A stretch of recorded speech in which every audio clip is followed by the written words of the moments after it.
Company for Shassi, the year impum to Juma. And Sembi to say no be any abu and when you may ye ever sumo, Semedia Santam, Yaboni Tonia, sorry, I said them a promise about, or Coffin Padia by ye did Jeffini Pedrianim, Ebija Sadia, Ebija and wa, Ebi Ejan Ebija Sichri, Ebin so just touch, and in Yoma would be bruni Pedrianim, mo Pedra Babues in a praprem, I maintain him na the daho, na emoja dia fu sunny ya, a promise about wash by electrical sense so.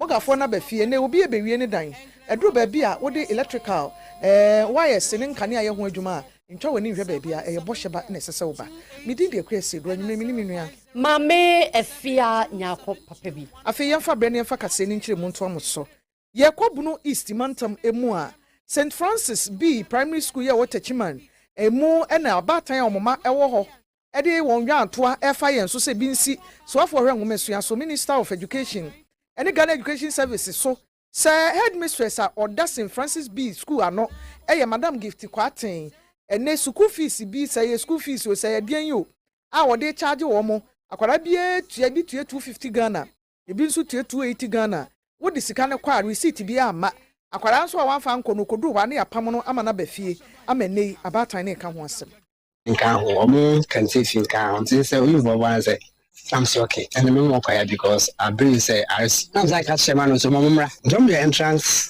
exams. See almost was the forms. I'm on the forms. The way they picture count the coin. Was entrance fee 250 Ghana cedis. What? And so we did the coin or the form coin. Yes, account. But we go do film the form say to find the uncle. I'm one of Pana, or by say, headmistress necessary, I'm finding forms number. We permanent school, no, also saw self force. We ignore some can never. So I'll continue and see. I have me. I'm the son. I'm 10 going to be queer now. First, I just apologize because when you say, yeah, feelings, I'm fetching me. I'm some girls. It's the same also. So, okay, young say, scam. I was them, sorry. She says them were doomed to watching. There's no receipt. Some Pamotriska, Mama Mississippi. Then, okay, I pay the money. I call head mistress.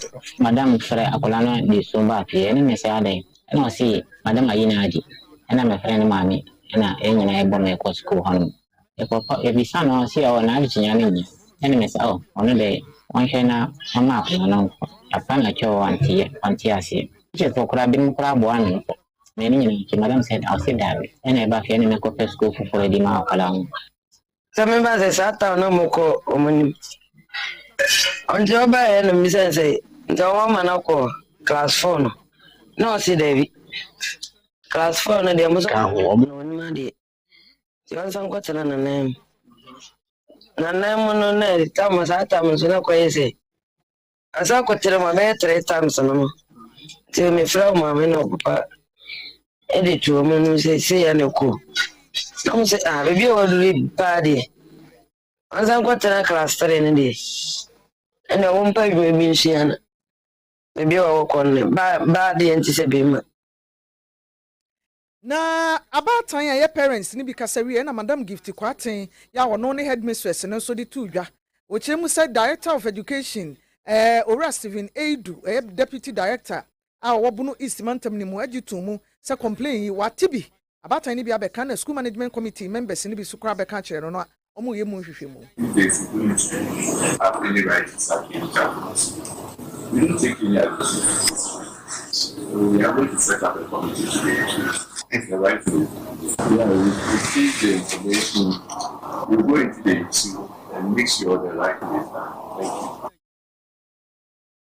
We ayamania a free Techima Buno East Mantam Emo St Francis B school I wo headmistress so charge fees bia empanyfo nyintumu na no ho nkomo ene ekodi ye twa so e won samfo from aga e dia sojafo ko beni so mo koboa bambo ene asundwe ho nsenkaye na sensam no e ho nsam enam na etwagu na e na wokoma hye bedwe fie mu apamfo mutu agina e fa bambo ene o menya fisam so e ye defense and interior committee no opani ba ko di akotene wom e ye honorable intim fodwo obisa honorable atofo sia wo hwe akire ese bambo so afo e na afi wo so afo a wo ho men ni amanone nsam so honorable Samuel okujato ablakwa so omunchechirim senti omudi sojafo ekwo beni no makopata ntokwa wacheche mu ase beni fo ni obi omunhya dani mra so mfa mra enya adwuma ena omotu abanya gu ntine sen kora ɛna wɔ sɛ ɔma yi yɛde asogyafoɔ kɔ a ɛho nkɔmmɔdie no ho biribia mfa mmarahyɛbadwafie mu deɛ ɔmbɛte ne sɛ yɛde ɔma okuro. Leadership crisis at Ministry of Defense. If not for this leadership crisis, we would not see some of these misplaced decisions being taken because the rationale is questionable. Why deploy soldiers to Benin when everybody in the sub-region is aware of the misgovernance that have plunged, a president seeking unduly term extension and other things that did not augur well for good governance, all culminating in the sad situation in Benin. And so we want to urge them to expend our resources in the right decisions and where it is appropriate, and taking into account first the interests of Ghana. You want to send soldiers to Jamaica to assist in reconstruction.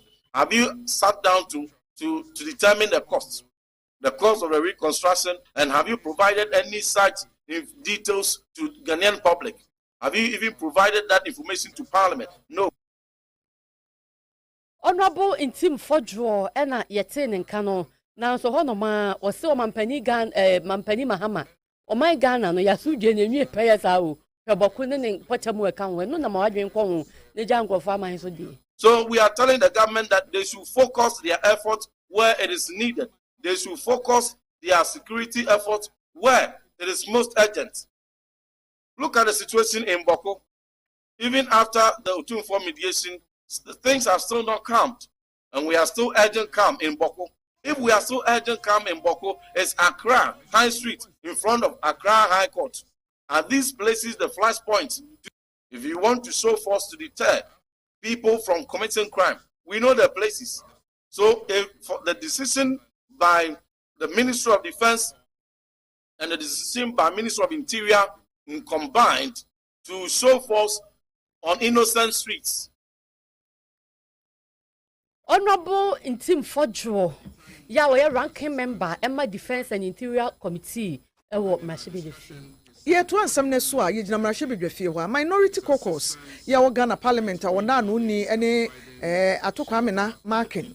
Ene wodi nsem bi atodwa se wo mo bekoso a bieja e de agu Emmanuel Kofi Amabo a ya wo ye lance minister eso ese adwuma no wanhunu ye ono ante ne ho ase an resign a mampanyin pam no ma wonko na de oba ye a wodi galamse nuoma ne ye no ototo na dense ade no ohunu ye ni titiro ni sa ewo ya lithium mining lease ho agreement a ho nkomo no akoye apotwen ensemi nyina no ne se so afuoi omo abone kwadu le no efa aso no entwa yie enu ntia ne minority no asoa ejapa de agu ne so se de omo ka no no se ye bie ja de agu ne so ne waye no wo pa cheche ni nsemu nso o cheche emfa ene wo ma free press conference won kran ena Vincent Ekowasefua ya wo ye mrahye wo Kumasi Otafo ono ne kasa ya de tu dwa say ensem ne bi nsisi so inconsistencies bebre wom na parliament nso de House of Records nti de ko ho bia no ye twere nya de a wo mo bepene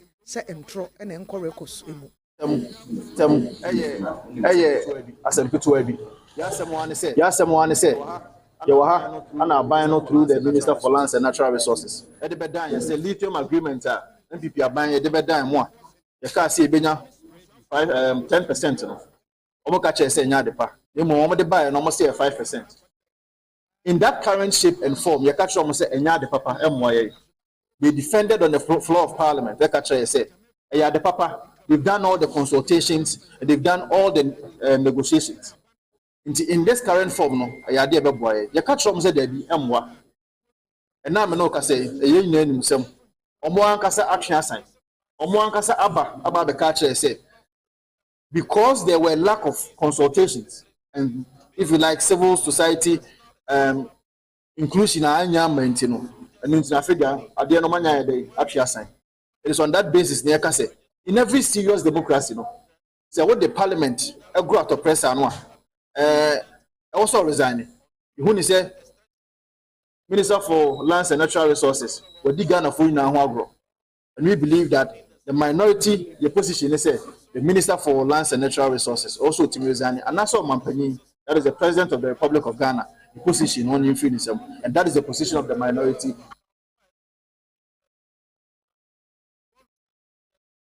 we yewra ama kofibu a ewo Ghana mrahye bedwafie ensamo a omoka de fa ne ho na ene press conference ekwasefua ekogina mu a okaye na ama kofibu a ena omo kire se adwuma no hunu ye to ho ankwa a mampani no empam no o my Ghana panifua ye hyehyeye a omo de 48 engineers regiment fo ni bi eko Jamaica ye ya sojafo no na kwa mu konya ne se ye Jamaica mamu atorenche ma si ye Hurricane Melissa no asan ya ma bebre nto mo kwobo ma machichi kuro no asan asibiem a mampani John Dramani Mahama ono a energy omo parade anim ya wono omu di nkomo se we no eye o my Ghana ye hyehyeye ye wo ho no se ye de beboa aman bi no na afi ye ne Caribbean fo nso no entam katawudi ho nsam ebetumi awie payenti oso wo man nye we nko ye ka Jamaica ho ya de bi akoda Cuba na Sudan so ye de bi akobra torencham ato wo munti we de eyemoa na ye de ekoro.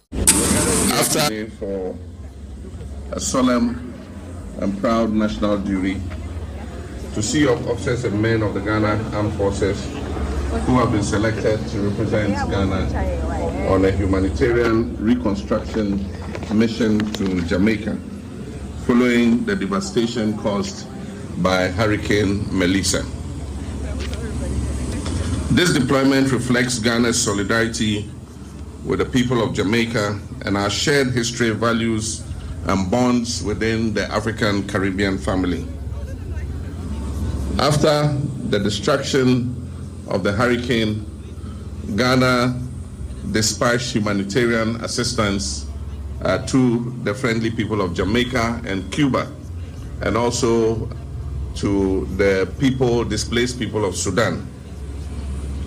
This humanitarian assistance included food aid, locally produced Ghanaian rice, blankets, mattresses, plastic buckets, medicines, and other such accoutrements. I made a phone call to its assistance with rebuilding and providing shelter for the people who have been